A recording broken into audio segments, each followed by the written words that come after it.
Hi, my name is Johanna. I am a PhD student and I make videos on whatever catches my fancy. Today, what catches my fancy is the question of where in the brain language is located.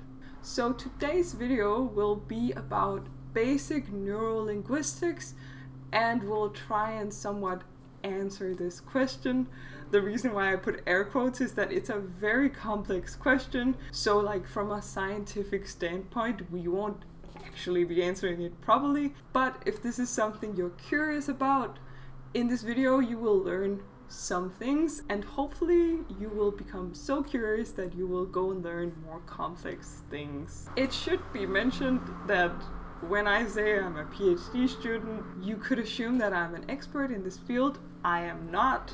I'm not an expert. My PhD is in social linguistics and ethnography, and this is neurolinguistics. So you've been warned. But let's dive in. Oh, and if there is a lot of noise, I'm very sorry, but I'm not gonna close my windows. The weather is so hot and we don't have air conditioning in Denmark. Our houses are made for the winter. So, okay, let's dive right in. First and foremost, let's talk about the concept of the segmented brain. You may have heard of phrenology, which is a very, very old school, old-fashioned, problematic brain science. To make a long story short, it was the idea that the skull revealed things about your personality and that you could measure every single aspect of who you were on your skull.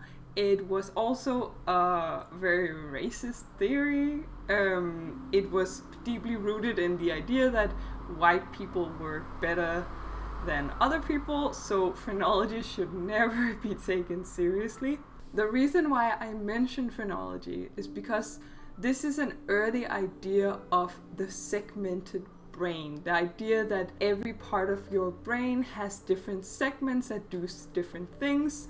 And in phrenology, they believed that language was located under the eye.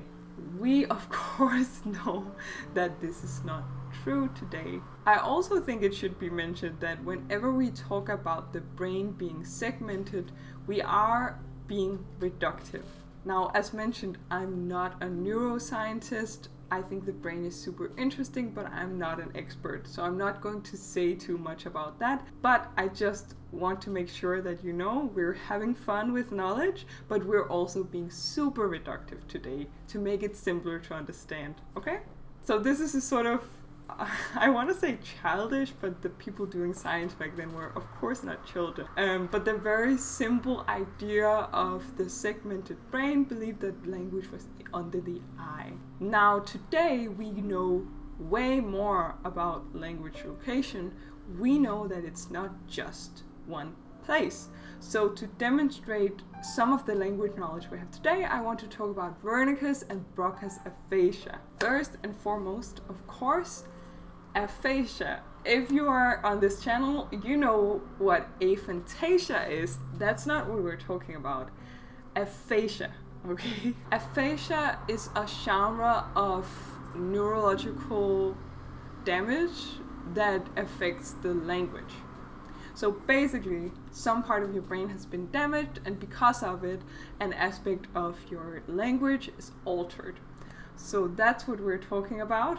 Aphasia. So we're talking about two types of brain damage that reveal a lot about language. I'll start off by defining these two types of aphasia, and then afterwards we can talk about the implications of these types. Broca's aphasia is defined the following way. Individuals with Broca's aphasia have trouble speaking fluently, but their comprehension can be relatively preserved. Patients have difficulty producing grammatical sentences, and their speech is limited mainly to short utterances of less than 4 words.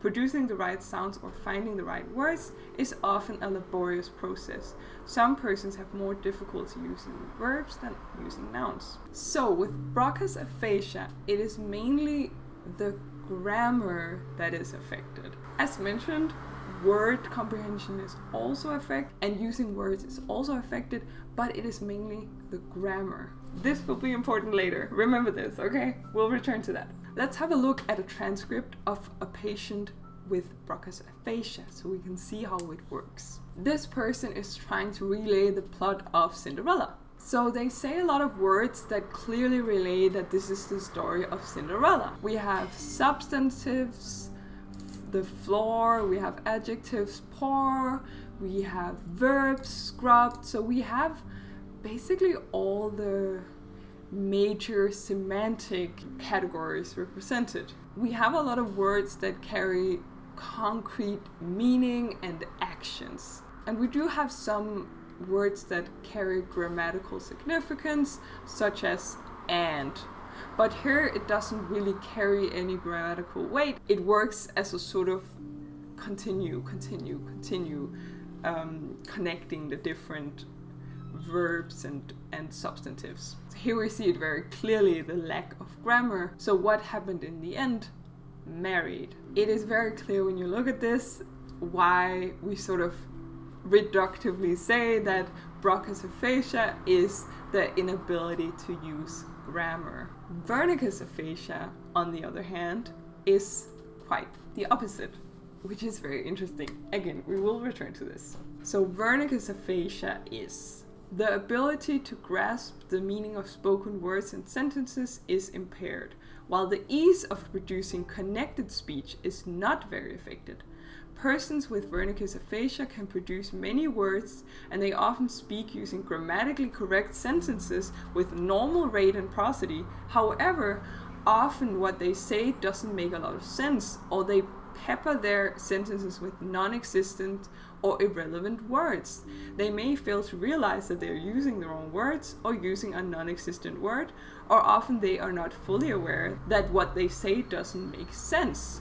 So, here, the speech itself, the grammar, the prosody, etc. is normal, but the words are wrong. The semantics, the meaning is wrong. So I hope you can see how it's quite opposite. Let's have a look. I'm not good at phonetics, but I'll give this a try, okay? I can't tell you what that is, but I know what it is, but I don't know where it is, but I don't know what's under. I know it's you couldn't say it's. I couldn't say what it is. I couldn't say what that is. That should be right in here. That's Bailey. That's Bailey. Bad in there. Anyway, this one here and that's it.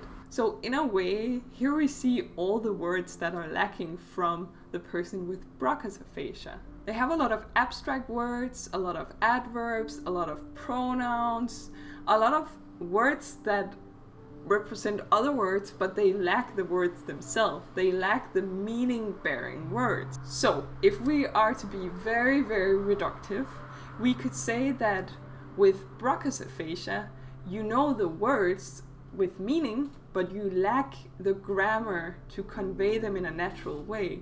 Whereas Wernicke's aphasia, you are good at producing natural speech, but you lack the meaning-bearing words.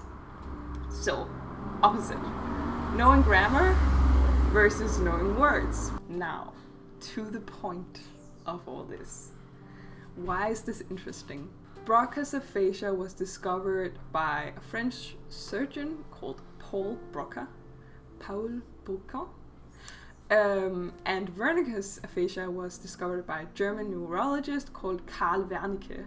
And the discovery of these aphasias led to the discovery of Broca's area and Wernicke's area being the places in the brain that were affected. So with Broca's aphasia and Broca's area, the place in the brain that's affected is the front part of the left hemisphere. So sort of towards the front of the brain.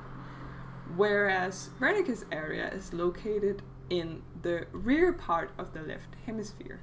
So more back. These two areas are actually very different places in the brain. If we look back at the olden days phrenology, which believed that language was underneath the eyes, of course we can see here that No, they are not, but we already knew that. But we also sort of debunked the idea that language is one part of the brain. Actually, language is located at least in these two parts of the brain, and probably several more. So what Broca's area and Wernicke's area show us is that language is not just a small area of the brain, they're located in completely different places. So when we speak, a lot of our brain is actually activated. So think about how insane it is that we develop language. It's not like there was a language center that developed in our brains at some stage and all of a sudden we could speak. Language is such a complex process, and it's a process that takes place in several places of the brain. And that in itself, I think, is interesting. Now, you can have whatever takeaway of this that you would like. Maybe you just think the brain is super interesting and learning more and more is super cool. It is.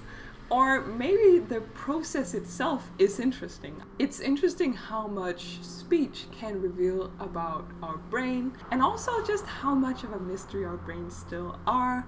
We can try and correlate brain stuff with what we experience in the world, but the truth of the matter is there's so much we still don't know about the brain, and that just automatically makes the brain super exciting and interesting.